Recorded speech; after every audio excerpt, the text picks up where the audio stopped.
kalabang haharapin, supervirus, diarrhea, at pneumonia. For stronger immunity, Selene Plus. May firepower ng vitamin C plus zinc.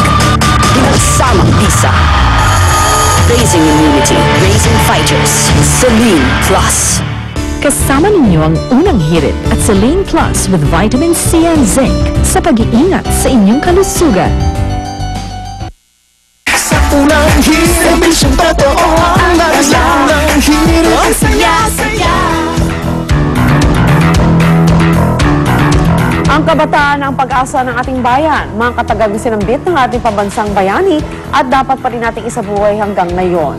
Kaya naman nang mapabalitang inabuso at pinahiya umano ng isang batang contestant sa isang TV show kamakailan, marami ang umalma at nagreklamo sa paglabag na ito sa karapatan ng mga bata. Kaya yan ang ating tatalakay ngayon kasama ating kapuso sa batas, Attorney Gabby Concepcion. Good morning, Attorney.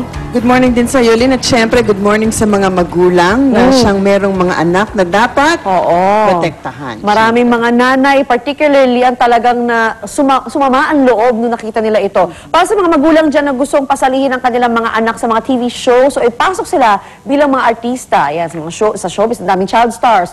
Ano ba ang dapat nating tandaan? Well, sa ilalim ng RA 7610, ang general rule. And RA 7610 is the special law to protect children against child abuse, exploitation, and discrimination.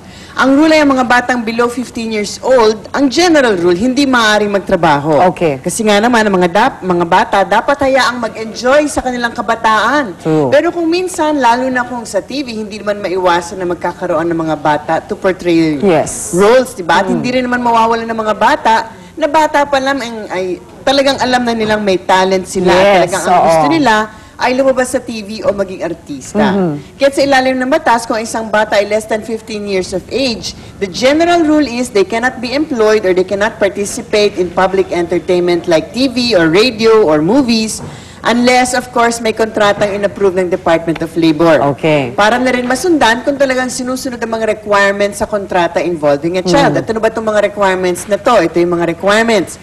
Kailangan siguraduhin ng mga employer na poprotektahan nila ang kalusugan, di ba? Yung protection, yung safety, at yung morals ng bata. Mahigpit na pinagbabawal ng exploitation at discrimination ng isang bata, at syempre dapat isikasuhin ang duration at arrangement ng working time. At syempre, hindi dapat kaligtaan ng edukasyon ng bata. But of course, hindi rin dapat i-expose ang bata, which is, you know, yun siguro ang pinaka-basic dyan, hindi siya dapat ma-expose sa physical health dangers. At syempre, di ba, at ito nga yung medyo pumapasok ngayon sa ating usapan, kung ano man ang kanilang trabaho, hindi dapat ma-undermine ang intrinsic worth at dignidad ng isang bata bilang isang human being. At hindi dapat ma-expose ang bata sa physical, emotional, or sexual abuse. At hindi dapat ma-stress psychologically ang bata. Yan ang punto ngayon ng mga nagrereklamo. So, paano kung isang bata ay sumali sa isang game show o kaya ay nag-guest sa isang palabas on TV? Covered pa rin ba siya sa mga rules na ito? In a certain sense, masasabi na may konting gap yung batas natin. May konting butas kasi yung lahat ng in-enumerate natin, yun yung pag-employed yung bata, magtatrabaho. Medyo matagalan. So, parang baka sabihin ng iba, hindi yan covered kasi hindi naman employed ng bata kung siya ay mag-guest lamang or sasali lang sa isang game show.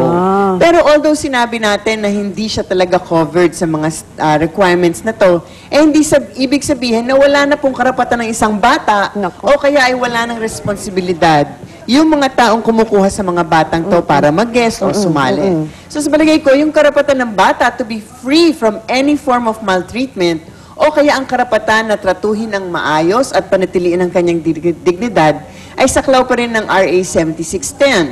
So, ano ba yung protection against abuse, exploitation, and discrimination na kung saan po isang krimen to subject a child to child abuse. Ano ba yung child abuse? Meron kasing general definition ng child abuse. Ito yung pagmamaltrato ng bata, whether habitual or not. Ibig sabihin, once, twice, thrice, it doesn't really make a difference, di ba? So, ano ba yung child abuse? Yung may psychological and physical abuse, yung cruelty, may neglect, sexual abuse, and emotional maltreatment. Kung ano mang kagagawan, any act, deeds, or words na dinedebase, dinedemean, yung nakakapagpababa. nakakapanliit, sa dignidad ng isang bata. Ito yung mga general, di ba? Kung ano man ang nakakasakit, hindi lamang sa physical na ano ng bata, pero pati yung kanyang psychological, emotional makeup, considered as another form of child abuse. Sa madaling sabi, kahit na game show o guesting lang po yan, kailangan pa rin pong siguraduhin ng mga producer nito, yung mga host nito, na hindi matotraumatize or pinapahiya ang bata o gawing katatawanan. Sa ilalim po ng RA 7610, ang penalty po ay imprisonment and maaaring maging 6 years and 1 day to 8 years ang pag-child abuse sa isang bata. Tsaka syempre mga magulang dapat tandaan, no? Hindi naman po trabaho ng anak niyo na pakainin kayo eh. Kasi yung parang naging punto, di ba, ng magulang na ba't kaya niyo ba pakainin kami? Hindi problema ng anak mo yun. Ikaw ang may responsibilidad doon. Well, of course, ang sinasabi natin ito, whether ito yung nagiging controversial na game show incident, or kahit na anong channel, kahit na anong palabas, ito po yung mga rules. Kasi actually, aakyat for adjudication ngayon yung kaso na yan. So, dapat siguro hayaan na natin ang Committee on Adjudication ng MTRCB na siyang mag-rule. Siguro abangan natin ang susunod na kabanata. Maraming salamat, Attorney Gabby Concepcion, as always.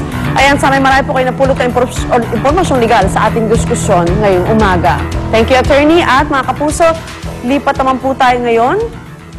Pero bago po yan, mga kapuso, sa ulam, kanin o dessert man, pagkain ulit. Ginagamit ang pandan na pampasarap sa pampabango. Pag pagkain, I love this, sarap ng pandan. Pero hindi lang po yan ang gamit ng pandan sa Luciana, Laguna. Ang pandan hindi pang ulam, kundi panggawa ng bag. Yan ang makikita natin sa kanilang Pandan Festival kung saan nakatambay sina Monica, Jean, at Arn. Happy Fiesta, Luciana! Bango dyan! Pahingi ng ano? Yes, Buko pandan. Kapuso ako, very festive talaga ang Monday morning natin ngayon dahil nakikisaya tayo dito sa 40th Pandan Festival. Dito po yan sa Luciana, Laguna. Arn? Tama ka din, Monica. Nagtakabay kami ng 4 na oras para masaksiyan at ibigay sa inyo ang napakasayang pagdiriwang ng pangunahing produkto dito sa Luciana, Laguna. At siyempre, kasama natin nakikisaya sa putang ito si Gino Di La Peña. Good morning! Good morning! I'm sure marami nagtataka ako ng klaseng pandan ang pinagdiriwang dito ngayon umaga. Pero siyempre, ang alam natin yung pandan na niluluto, di ba? Yung nahalas luto. Oo, ngayon, balita ko, ang pandan dito ay ibang klaseng produkto daw. Malalaman natin yan mamaya. Ayun naman, bukod nga dun sa kakaibang pagluluto ng pandan nila, alamin natin iba't ibang produkto at yung paano nga ba ginagawa, yung pagwiweave o yung paglalala na ginagawa ng halos 1,000 naglalala ngayon dito sa kanilang plaza. Yes! Good morning po sa mga kapuso. Lahat yan pag-uusapan natin sa pagbabalik po natin dito sa 40th Pandan Festival. Dito po yan sa Luciana, Laguna. Balik muna tayo sa studio para sa unang balita.